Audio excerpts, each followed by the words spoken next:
ボクシングが盛り上げる、さらに発展していくための、大事な試合ではあるし、発展していくボクシングをやっぱりこれ以上人気をって考えたら絶対に負けちゃいけない試合だと思うし。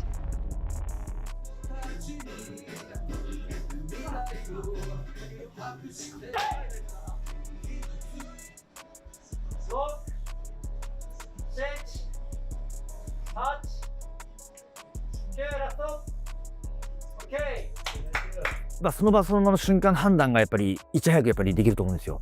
やっぱりその気を抜いたりとか一切しないで、その集中できた時、やっぱそういうのは、最近昔よりも感じますかね。もう今年4試合目ではあるので、自分のその軸とするものっていうのはもう常に出来上がってるので、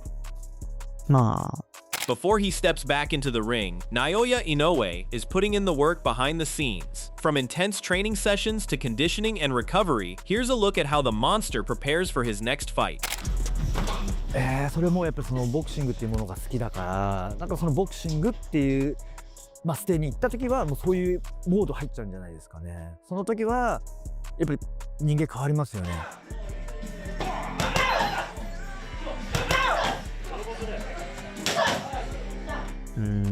やっぱり、ボクシングが好きだから、もうそれが一番ですね。もう好きでなければ、もう多分とっくにやめてると思うし。According to the champion himself, this phase of his career isn't about mentoring, it's about locking in on his own output above all else. What drives him instead is something personal, a refusal to let his edge dull while he's still standing at the top. 今はでも自分のことだけです。やっぱりああいう昨日のスパーリングとかにしても、後輩に見せたくないですからね。まだまだ、自分もプレイヤーとしてやってるし、それだけの意地があるし、負けられないっていう気持ちもあるんで、自分がやってるそのパフォーマンスを見て盗めとはならないです。やっぱりまだまだ自分がトップでやってる以上はプライドもあるんで、そういった気持ち。Ask the people closest to him, and the picture gets even sharper. His trainer has pointed to something that separates Inoue from fighters half his experience, the ability to flip a mental switch the second training begins. It's not about grinding through every session at max intensity, it's knowing precisely when to ease off, and when to demand more from his body. いや、もうスイッチは入ってますよ。で、結構本人の切り替えもうまいんですよ。やっぱりこう抜くとか抜いたりとか、疲れが溜まってるなっていう時はやっぱ自分に言ってきて、今日ちょっと抜いていいとか、やっぱ自分ですごいコントロールしてバランス取ってます。ただ練習モードに入るともうガチッと入るんで、そこはもうしっかりもうスイッチは入ってます。His sparring sessions aren't relaxed tune-up rounds, they're high-intensity clashes where Inoue treats every exchange like it's fight night itself, pushing the pace until his partners are scrambling just to keep up. It's this refusal to lower the intensity, even in practice, that keeps him a step ahead of whoever ends up across from him next.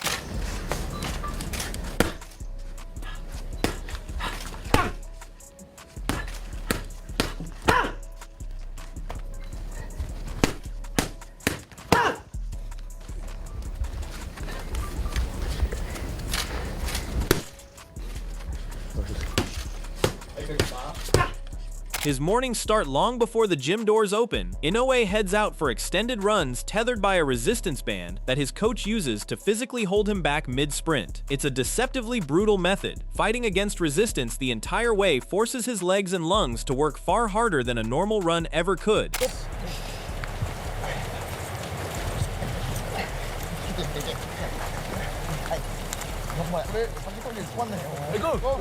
Hey. さあみんなで勝つぞみんなで。よいしょ。みんなで勝つぞ。かっこいい超込むよ。かっこいい超込むよ。そうでしょ。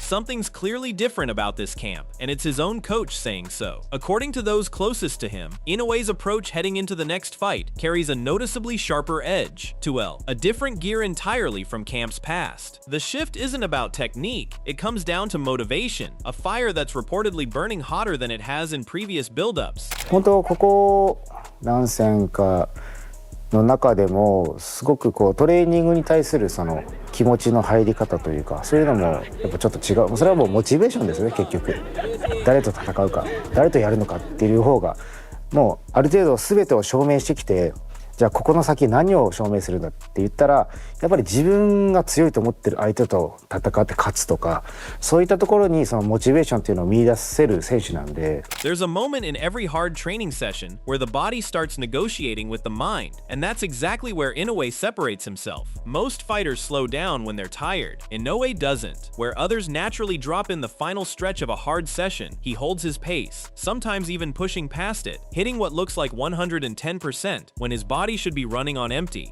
例えば僕がこうきつい練習をこうやりますって言われたら、1本目はその乗り切るためにまあ 60%、 次 70% ぐらいでやって、で疲れて60に戻って、であと1ラウンドだから80でやって最後100出し切ろうみたいな感じじゃないですか。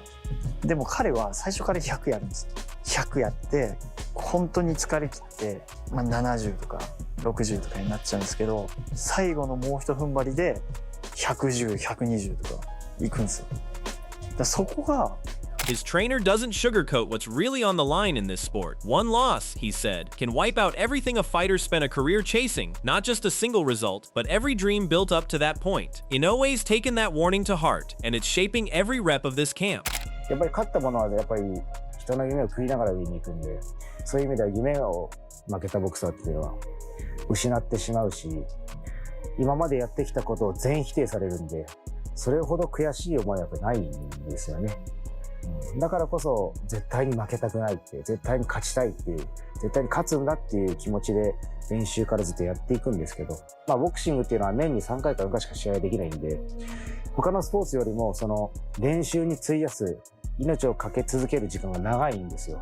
だからこそボクシングのいっぱいっていうのはすごく大きくて、人生を左右するような出来事になりかねないんですよね。The attention is now turning toward one of the biggest challenges left in division for Inoue, Jesse Bam Rodriguez. But Tim Bradley isn't holding back. He firmly believes Rodriguez isn't ready for that showdown, arguing that if he brings the same defensive lapses from his last outing, the fight won't survive past 6 rounds. No, he's not ready for Inoue right now. Hey, Bam, tremendous skills, pound for pound. Inoue's on the pound for pound list, but is he ready right now, like the next fight? Hell no. I think Bam need a couple more touches. And I think that Robert Garcia is a lot smarter. You know, the Robert Garcia that's answering questions is one thing. But, you know, the Robert Garcia that I talk to is a very smart. He's a very smart trainer in the sense in how he moves his fighters. Okay, he's a manager too. So he knows he sees it, but he has to say the right thing in public, for sure. Bradley argues Inoue's reach and heavy hooks give him the tools to cut the ring off, constantly hurting opponents right back into his firing lane. Put those two things together, Bradley says, and Bam could find himself walking into danger again and again. If Rodriguez sticks to his usual game plan, Bradley believes the monster ultimately tears him apart. Matt, if he bring that type of game, I'm just letting you know, Matt, if he bring that game that he brought this past weekend, he gonna get towed up. He gonna get towed up. See, when you fight Bam, I don't know if you guys noticed, straight punches affect him, 1. 2, he tucks up into that high guard. Yeah, he move on those little angles and stuff. I get it. He's over here, he's over here, he's over here. You ain't gonna be able to do that shit with Inoue. You not. Especially when you trying to reach for that outside, you're not gonna be able to do that. Inoue is gonna make you pay for it with the right hand. Meanwhile, Malik Scott isn't giving Bam any chances if he leans on his usual earmuffs guard against a puncher like Inoue. His concern is simple, that defensive shell might work against ordinary opposition, but he doubts it can keep out shots from someone like Monster at the highest level. But Mike Coppinger and Shady McCoy aren't ready to sell on that. It is because I don't trust that earmuffs defense against the monster. I really don't. It makes me ask questions because he could probably. And you could hear it because you could hear that through the earmuffs. Yes. You could hear that sound through the earmuffs. Yes. So Malik, so you're going with the monster then. So I'm gonna go with Bam then if you're going monster. Oh, you going here? Word to Devin Haney. Yeah. But real quick. The betting lines just moved. Right. So you lucky he's quiet. I'm going with Bam. Yeah. Going with Bam. Bro, Bam to me is like Jalen Brunson mixed with Saquon Barkley, home. Ooh, that's a good one. He got power. Shady McCoy pushes back with a different read, comparing Bam to Terrence Crawford. He points to Bam's ability to shift styles mid-fight as the real X factor, arguing his footwork and power give him the tools to stay competitive no matter who's standing across from him, even against someone as dangerous as Inoue. This isn't just adaptability, it's his safety net. That footwork. And he has a great trainer, Robert Garcia. But Monster footwork ain't like Bam's. No, Bam's is better. Way better. Yeah. And another thing is a little heavier handed, I think. Yeah, I'm scared. I'm thinking about how you. That's why I'm scared of when that. you talk, yeah, but I think he's gonna fight him differently though. I think he'll fight him differently. I think with great fighters like Terrence Crawford, I hate to use his comparison, he's so great. But like Terrence, he showed me so many different styles to beat certain different people. You know what I mean? I think Bam's in that class. The brother just said this. He said, "Yo, he beat everybody the same way." He said, whatever way he wants, whatever he wants, I'm gonna say yes to it." Look, that's Terrence Crawford type behavior. That is. Look, That's bad language. The conversation turns to what's carried over since Bam moved up in weight, and the panel agrees it's his power. His clean shots have kept hurting opponents at the new class, enough that the group refuses to dismiss him as anything less than a live, genuinely dangerous underdog heading into a fight with Inoue. Within that style, Pernell would, I know Hurtado because he had to hunt him down at the end of the fight, but within that style, Pernell could either be more elusive, like the first time he fought Ramirez, or a little more assertive, like the first time he fought Haugen, or he could go inside and bang to the body like Pineda, right? Like it depends who. So I think yes, some within the fighters are style, so good that they can continue to do the same thing over and over, and if you can beat them, you yes, can. right. But what can beat that? Right? There's nothing that can beat Pernell at his best. You have no style for the Monster probably can do that against Bam. And I think one thing is getting lost here too. One thing that's getting lost in my opinion is, yes, it's only 3 pounds, but it is a greater percentage of your weight max. Bam's power carried, no problem. Turning to the matchup itself, Andre Ward and Jones Jr. are suggesting Bam should hold off, settling into his new weight class before stepping in with Inoue. They see a fight or two of buffer first as smart timing, not hesitation. Call it wisdom, but both agree rushing straight into a fight this size would be the bigger risk. Yes, sir. And we already talking about the next weight class, so I think, like Robert Garcia said, he should get another fight now at super bantam before he challenges Inoue, because Inoue is not just another fighter. He's not somebody just gonna walk off the street and beat. You gotta be in his weight. You gotta be knowing what you're gonna be expecting. You gotta know that he has unusual punching power. So you gotta be ready to deal with all of those things. And that's why I'm sure Garcia wants him to get a fight at 122 to get used to that first. So at least he knows or has a feel of what he's dealing with. Then we fight. He said, one fight, then we fight. That's not a duck game. The breakdown gets stylistic fast. Inoue's painted as a north and south fighter, relentless and explosive, the type who tries to kick the door down. Bam's the opposite, east and west, living on lateral movement, setting traps with his feet instead of forcing the action. It's a matchup of two completely different fighting languages. Naoya Inoue is a north and south guy. He's gonna have a starting point and he's gonna explode straight at you. And most of the guys he fights, they don't have the reactive skill and the ability to get out of the way of those punches. And again, they get hit, they get spooked, and it's a matter of time. Bam is more of an east-west guy. He can go north-south, but he's an east-west guy. I wanna get to this side, I wanna get to that side. So it's gonna be an interesting matchup that is hard to call at this point because both fighters also tend to get hit. Roy Jones lands on power as Inoue's trump card, though Bam's footwork gives him a real path to avoid the brunt of it. Still, both men are known to be hittable, which leaves one question hanging over everything. If Bam does get caught clean, whether he actually takes what Inoue brings, and that could ultimately determine whether his movement is enough to survive the fight. Inoue is susceptible to more things than Bam is, because Bam uses his feet so well. So I think Bam's feet are what gonna give him the advantage, because he can avoid Inoue's north and south attack. Inoue is not gonna be able to avoid his east and west attack, and that's gonna be tough. So now, what we gotta see from Bam is, can you take Inoue's punch? Because 9 times out of 10, Inoue gonna hit you once or twice, because like you say, he does get touched a lot. So he gonna get touched. Can you take that? Because if you can take that, then you can beat him. But if you can't take that, then that's the question. Shifting to Akatsugi's breakdown of the potential matchup, he sees a clear gap in skill between the two. Winning a jab exchange against Inoue is brutally difficult on its own, he explains. A hurdle even a fighter as accomplished as Junto Nakatani couldn't solve. For Akatsugi, that battle alone tells most of the story before the rest of the fight even starts. They've been talking about doing Inoue versus Bam Rodriguez. What do you think about that? I don't think it's a good idea for Bam. For Bam, no. I don't think so. Was it? You think it's too high in weight? You think? Yeah, that too. But I think even skill-wise, I don't think so. Really? So you think Inoue's skill level is just? I don't know. Yeah. Is it the same case you feel like it is a Junto, but where Inoue you think it's just a level above? I think above, yeah. Yeah. Akitsugi takes it further, pointing to the weight difference alongside Inoue's superior skill as reasons to expect a dominant, one-sided performance. In his view, Inoue's real tests aren't found against smaller opponents at all, but higher up at featherweight, where the competition finally matches his skill level and presents the kind of challenge capable of pushing the monster to his absolute limits. A lot of people feel like their skills are very similar, and it's actually the fact that Inoue's at a higher weight class. So it's intriguing to hear you say that.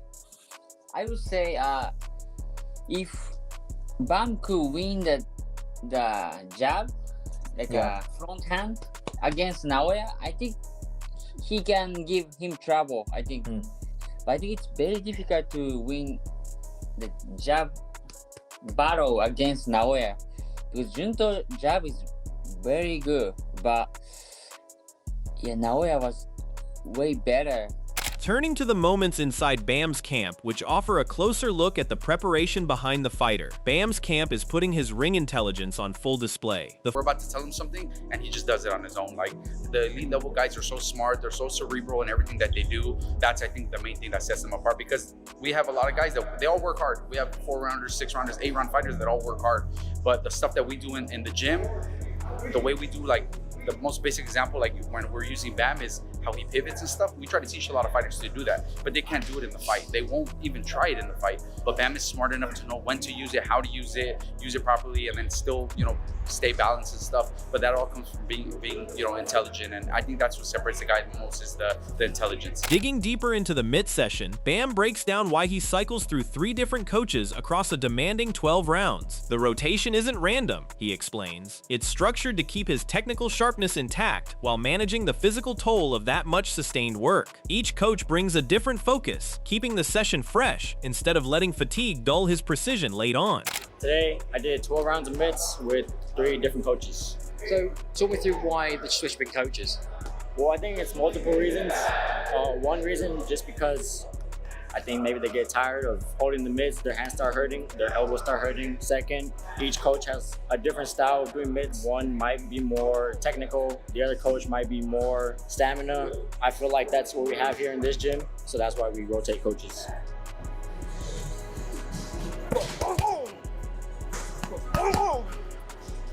Regular mitts, the puffy ones. Later in the session, attention shifts to specific combinations and counters built for a range of opponent styles. Bam works through reactions tailored for southpaws, brawlers, and whatever look might show up across the ring on fight night. It's less about repetition for its own sake and more about building instincts that hold up regardless of who's actually standing in front of him. Step under, and then 1-2. Yeah, I like doing mid work. I like feeling the punch, making sure they're turning it over properly. Jab, uppercut, pivot, uppercut. The technique is correct, and then we're also working on stuff that we think that is going to be needed for the fight. So if I think, okay, this opponent has a good left hook to the body, I'm right there throwing it to them and telling them what to counter or what to expect, or stuff like that. So for us, it's something that's very important, in every camp that we do. 3, 5. Turning to what Rodriguez does when he's not deep in a formal camp, he keeps himself sharp through shadowboxing and steady bag work. He also opens up about Top Dog Boxing, revealing he helped his brother land on the name, and notes the gym's been thriving lately with a steady wave of new members signing up. Rodriguez's brother lights up, talking about the gym itself, calling it a genuinely badass experience for the kids who get to see him training there in person. Beyond the atmosphere, he values simply being around to watch his brother work, describing it as something he genuinely looks forward to rather than an obligation. Camp still grinding, the debates are only getting louder, and this fight seems close to getting signed, which means there's a lot more coming before Inoue and Bam ever touch gloves. We'll keep tracking every angle as this story develops, from the gym floor to the panel desks. If you don't want to miss a beat, hit that subscribe button and turn on notifications, because this build-up is just getting started.